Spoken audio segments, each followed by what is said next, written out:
hasa au ni kwa nini hasa kunakuwa na majuto na ole katika familia? Mtumishi wa Mungu, habari za wakati huu? Njema sana, na nashukuru kunipa nafasi hii kupata kuzungumza na msikilizaji wangu kuhusu swali hili ambalo si swali langu, si swali lako, si swali la msikilizaji wangu mahala pale. Huenda likawa swala la dunia katika karne hii, ya kwamba kwa nini kuna ole nyingi na majuto katika familia.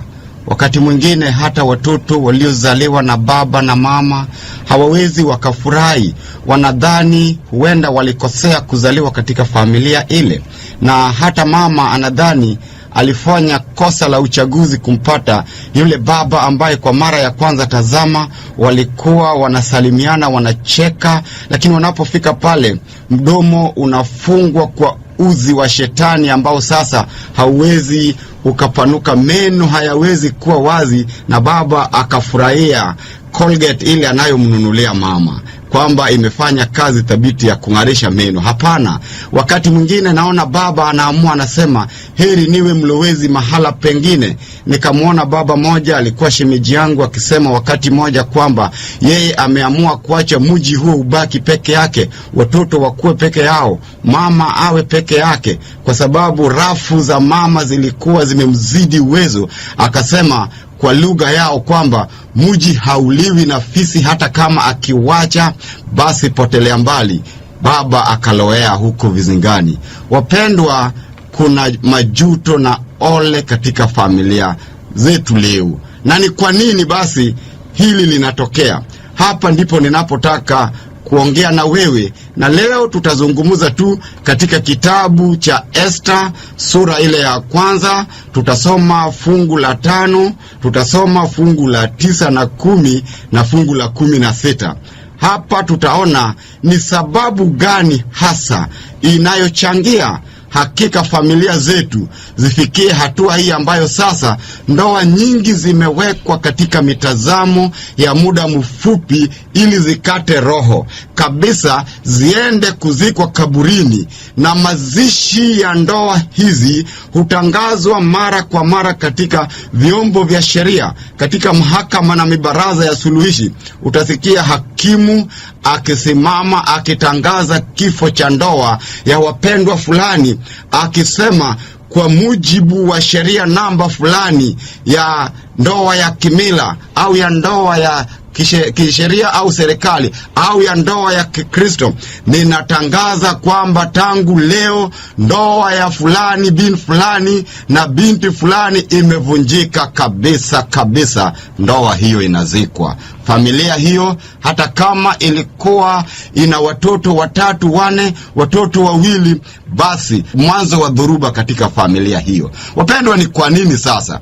Mimi nimeendelea kuangalia katika utafiti wangu, nikagundua ni mambo mawili tu ambayo hatujayazingatia yanayochangia sana ndoa zetu kuwa na majuto na ole kiasi hicho, tena kiasi cha hatari sana. Wakati moja rafiki yangu Ray aliniambia kwamba pale Kinesi mtoto mmoja aliyezaliwa na baba mzuri muungwana na mama yake alikuwa anafanana. Unajua wapendwa, mtoto anapozaliwa anafanana na baba yake au akifanana na mama yake, ni faida na furaha kwa wale wazazi. Na sasa yule baba alifurahi, alikuwa anampendelea sana yule mtoto wake, lakini alifanya jambo moja, kwamba alikuwa mlevi wa pombe. Na sasa siku moja alitoka kunywa pombe pale wakati wa mchana saa 7, watu wanakula pale nje, akawapata wageni wamekuja pale, rafiki zake vijana 2. Wale vijana walipomwona baba anakuja anapepesuka amelewa pombe, wakaanza kusema huyu bwana ni wapi alianza kuingia kwenye mawazo haya, lakini tazama amezaa mtoto anayefanana na yeye. Yule mtoto alikuwa amekaa pale anakula, anamuona baba yake anavyokuja, akafika akakaa, akaanza kugagaa kwenye mavumbi. Halafu wale vijana wageni wakamgeukia yule mtoto wakamuuliza, unajua wewe ndiye picha halisi ya baba yako kwa sababu unafanana na baba yako. Wapendwa, yule mtoto kwa sababu ya majuto na ole alianza kulia kwa uchungu. Yule mtoto akasukuma, akaacha kula. Mtoto wa kiume mwenye umri wa miaka 12 alishika kichwa chake, akalia, akajuta, akasema, kwa nini mnaniambia ninafanana na baba huyu? Akawauliza wale wageni, hivi ina maana na mimi ninachafuka kama huyu baba? Ina maana na mimi ni mgomvi kama huyu baba? Ina maana na mimi nitakuwa mtu asiyejali familia kama huyu baba sivyo tujali? Hebu chukueni picha kama hiyo, mtoto anapochagua kuto kuitwa mtoto wa fulani. Angalia mama anapoamua kwamba tayari alinunuliwa nguo nzuri, amefunga kanga yake na maandishi safi, ameoga, amechana nywele, lakini anaamua asitembee na baba kwa sababu anapotembea naye karibu anaona kichevuchevu, kwamba hafai, alifanya uchaguzi ule usiofaa. Wapendwa, ni kipi ambacho kimesababisha hali hii imeendelea na dunia yote sasa inastaajabu? Nilete mambo haya mawili ambayo pia tutayachukulia katika vielelezo viwili nitakavyovitoa, kwamba mambo haya unapoacha kuyajali na kuyazingatia, haijalishi wewe umesoma kiwango gani, haijalishi wewe ni tajiri kiwango gani, haijalishi wewe ni kiongozi, wewe ni mfalme, lakini unapoyaacha, tayari ndoa yako inaingia katika hatua ya mwisho, ili inayozidi CD4 ya ukimwi, na inaelekea mahali ambapo maiti yake karibuni itatangazwa, na iko njiani mauti yake kutangazwa katika vyombo vya sheria. Leo nimewaambia tutasoma habari kutoka kitabu cha Esther, na hapa tunapata kisa cha Esther na mwenzi wake. Tena huyo mwenzi wake alikuwa ni Ahasuerus, yule aliyekuwa mfalme wa Umedi na Wajemi. Yaani kisa kinasema alikuwa ameandaa karamu, tena ulikuwa ni ule mwaka wake wa 3 wa kutawala. Huyu ni mfalme. Mpendwa, nimekwambia unapoacha kuzingatia haya mambo matatu, ndoa yako itaingia majuto. Ingawaje utakuwa una mamlaka, hata kama utakuwa na fedha, hata kama utakuwa msomi, lakini majuto hayatakoma.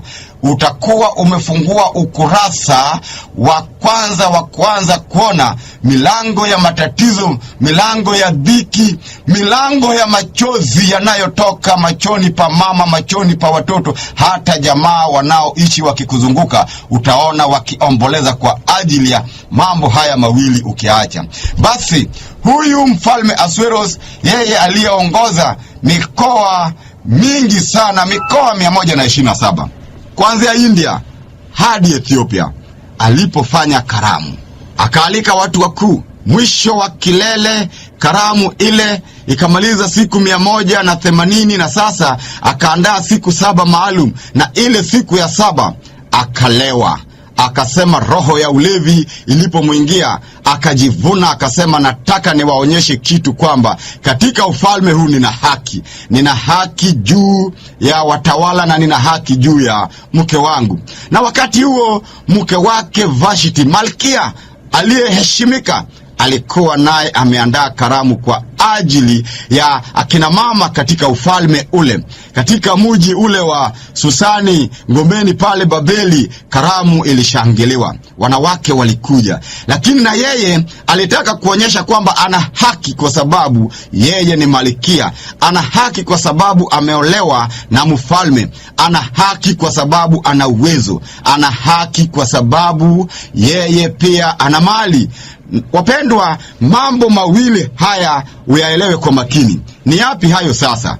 Jambo la kwanza, katika ndoa nyingi watu wanapooana, tunakwenda sana maili ya mbali, tunasahau kwamba katika unyumba ni pale ambapo kuna wajibu wa kila moja na haki za kila moja. Wapendwa, haya mambo mawili, wajibu na haki, vyote viwili visipotumika vizuri katika nafasi inayofaa, basi majuto yanaanza.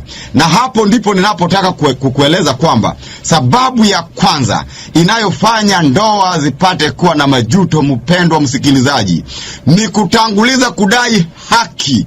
Wala hauwi rahisi, hauwi mwepesi kutimiza wajibu wako. Unaposahau kutimiza wajibu wako, ukatanguliza haki, siku zote utaona makosa ya upande wa pili. Hautaona makosa yanayotokana na wewe kudai haki hii, ijapokuwa wewe ni mwanaume, ijapokuwa wewe ni mama, ijapokuwa wewe ni mtoto, una haki sawa. Lakini kile kinachopasa kutimizwa kwanza ili kujenga familia yenye furaha, mpendwa msikilizaji, ni kutimiza wajibu wako. Najua akina baba wana wajibu wa kuhakikisha nyumba hizi zina furaha. Lazima baba ahakikishe kwamba katika familia wajibu wake ni kuleta amani. Wajibu wake ni kuhakikisha kila moja amefurahi na kila moja amepata haki yake. Lakini ninaendelea kuona kulingana na picha hii tunayoiona katika somo hili la kitabu cha Esta sura ya 1, Mfalme Ahasuerus alitaka haki ya kuheshimika. Na vile vile Vashti Malkia akataka haki ya kutambuliwa, haki ya kujionyesha. Walivyong'ang'ania haki wote, mwisho wake, wapendwa, ninawaambia, ndoa ile ilifikia mwisho wake. Tazama, jambo la huzuni ni katika mwaka wa 3 wa ufalme, ambapo sasa yule mama angelifurahia matunda yale ya kuolewa na mfalme. Na katika mwaka huu wa 3 ndio walitangaza wale wazee wa Babeli kwamba katika mamlaka ya mila na desturi za Kimedi na Uajemi wanavunja kabisa ndoa ya Malkia Vashti na mfalme Ahasuerus. Na hapo ndipo kilio cha ndoa hicho kilipoanza kusikika. Wapendwa, nitoe mfano tu wa mwisho kwa sababu ya muda tulio nao, namna ambavyo ndoa ambazo wanadamu walipoanza kudai haki zao, wakaacha kutimiza wajibu wao, ndoa hizo zikafikia miisho yenye majuto. Mfalme mkubwa, hakuna aliyewahi kulingana na mfalme Ahasuerus kwa namna ya mamlaka aliyokuwa nayo, kutoka bara la Asia kule India hadi Kushi hapa Ethiopia, hapa Afrika, lakini makao makuu yakiwa ni pale Mesopotamia, ambapo kuna nchi za Iraki na Uturuki leo. Mamlaka yote hayo ujapokuwa nayo, usipozingatia kutimiza wajibu, mpendwa, ndoa yako mauti yake yatatangazwa. Mpendwa, familia yako haitajali kwamba unaheshima kiasi gani. Utasikia mmoja yuko ujombani, kama si mtoto wa kike ni mtoto wa kiume, lakini utasikia mama, yeye ni mfanyikazi kwenye baa moja huko katika hoteli ya Mikumi, ambapo haujawahi kupasikia. Wapendwa, tufanye jambo gani ili ndoa zetu ziendelee kuwa katika hali hii ambayo Mungu aliikusudia? Tazama, Mungu akakusudia wale watu wawili wakae pamoja. Katika kile kitabu cha Mwanzo sura ya 2 fungu la 18, Mungu akasema, si vema huyu mtu akae peke yake, nami nitamfanyia msaidizi wa kufanana naye. Mungu kwa hekima akasema yule mtu. Wapendwa, neno hili huenda kwa Kiswahili likamaanisha jinsia ya kiume, lakini hapana. Tafsiri ya mtu iliyotolewa katika kitabu cha Kiingereza man, ambacho kilitolewa katika Biblia ya asili ya Kiebrania, pale ambapo paliandikwa Adam. Adam ina maana ya mtu mume na mtu mke. Ndio maana katika sura ya 1 ya kitabu cha Mwanzo, tena fungu lile la 26, Mungu anaposema na tumfanye mtu kwa mfano wetu, anamalizia katika fungu la 27 akisema, ndipo akawaumba mtu mke na mtu mume. Hao watu wawili ndio ambao Biblia inawataja mtu, na ndio Mungu anasema si vema huyu mtu akae peke yake. Yaani si vema mwanamke akae peke yake, si vema mwanamume akae peke yake, lakini wote wana wajibu wa kujenga familia imara yenye fungamano ya watu wawili wanaotengeneza ukamilifu wa kile tunachokiita unyumba. Pendwa msikilizaji, unaonaje katika maisha yako? Je, uko tayari kutimiza wajibu wako katika familia ili familia ifurahi? Au wewe uko hodari kudai haki zako, ukijiita wewe ni dingi wa mji ule? Wewe mama, ukiona kwa sababu baba hana kile anachokichangia katika mji, kwa maana huenda akawa amepatwa na shida ya ugonjwa au maisha tu yamemuelemea, yamemchenga kidogo, lakini wewe unaleta pale, unaamua kusema kwamba basi kwa sababu mimi ndiye ninayetegemewa hapa, basi lazima nitasikika. Au wewe kijana, kwa sababu wazazi wamechoka na maisha yao yanaelekea uzee, wewe ndiwe unayewasaidia, unawalisha, unaasiu mamlaka ya kuwa baba na mama pamoja, ukiwatishia kwamba ninyi mkileta fujo hapa, mtoto anatoa kauli, mtakula tabia zenu, nanyi mtafata adabu, mtafyata mikia. Mtoto anaanza kutoa matamshi ya kulaani wazazi, kile kilicho kinyume na Biblia. Mpendwa msikilizaji wangu, haya mambo mawili kwa leo nitaanzia hapo, na baadaye nitaendelea kuona ni mambo gani tunapaswa kuyafanya ili kuyarejesha hapa, ili ndoa zetu ziwe na amani na furaha. Haya mambo mawili uyazingatie. Kudai haki ni hatari, lakini kutimiza wajibu, mpendwa, ni sehemu ya kuanza kurejesha unyumba katika hali yake ambayo Mungu aliikusudia. Hebu kwa ajili ya muda wetu siku ya leo niweze kukualika kwamba wakati mwingine tutaendelea kuona hatari, tena mimi ninaziita ni magonjwa sugu yanayoporomosha ndoa na familia zetu, kuziweka katika kona ile ambayo sasa hivi karibuni ninaona imewekwa kwenye mitazamo ya kutangazwa kwenye vyombo vya sheria na vyombo vya usuluhishi na kule kwenye jamii ile inayotetea haki za binadamu, kwamba hiyo ndoa imekufa moja kwa moja. Ubarikiwe mpendwa, unapoendelea kutafakari mada hizi mbili, sababu hizi kuu mbili, unapoishi pale. Endelea sana, nimesisitiza kutimiza wajibu wako, kujenga familia, kufurahisha familia. Usiwe wa kwanza kutimiza haki. Wajibu itafanya upate haki, wala pasipo kudai. Mungu na akubariki.